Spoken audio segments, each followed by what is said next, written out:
KT 무단 소액 결제 사건 범인들이 이미 핵심 장비는 물론 범죄 수익 대부분을 중국으로 빼돌린 걸로 확인됐습니다. 경찰은 붙잡은 중국 교포 2명을 구속 송치하고 모든 실마리를 쥔 이른바 윗선 추적에 주력할 계획입니다. 정현우 기자의 보도입니다.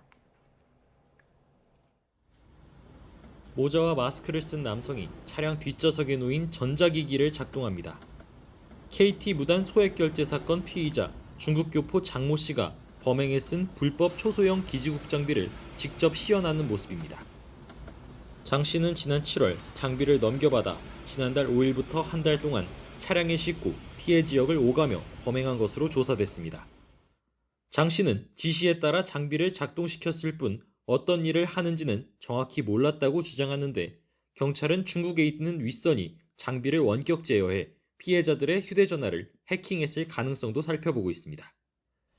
경찰은 지난 16일 피의자들을 검거하면서 범행에 쓰인 네트워크 장비와 부품 27개를 확보했습니다. 보따리상을 통해 중국으로 빼돌리기 직전 가로채는 데 성공한 겁니다. 경찰은 이 초소형 기지국 장비가 해외에서 만들어져 국내로 반입된 것으로 보고 있습니다. 하지만 불법 해킹 프로그램이 담긴 노트북과 연락수단으로 쓰인 대포폰 등 또 다른 핵심 증거들은 이미 중국에 반출된 것으로 파악됐습니다. 또 부정결제로 얻은 2억 원 상당의 상품권도 붙잡힌 인출책 류모 씨를 통해 현금화한 뒤 세탁 작업을 거쳐 대부분 중국으로 송금된 것으로 드러났습니다. 하지만 윗선의 정체는 여전히 안개 속으로 경찰은 우선 붙잡은 장 씨와 류 씨를 구속 송치하고 사라진 몸통을 계속 추적하겠다는 방침입니다. 이런 가운데 KT의 부실 대응 문제는 계속 불거지고 있습니다.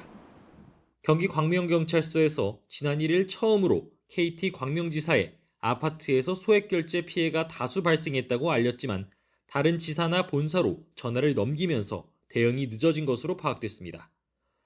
결국 경찰 수사관이 KT 측과 7차례 연락하거나 찾아간 뒤에야 본사에서 사태 파악에 나섰고 그 사이 21시간이 흐른 것으로 드러나 논란이 되고 있습니다.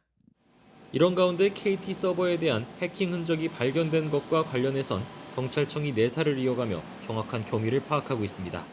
YTN 정은입니다.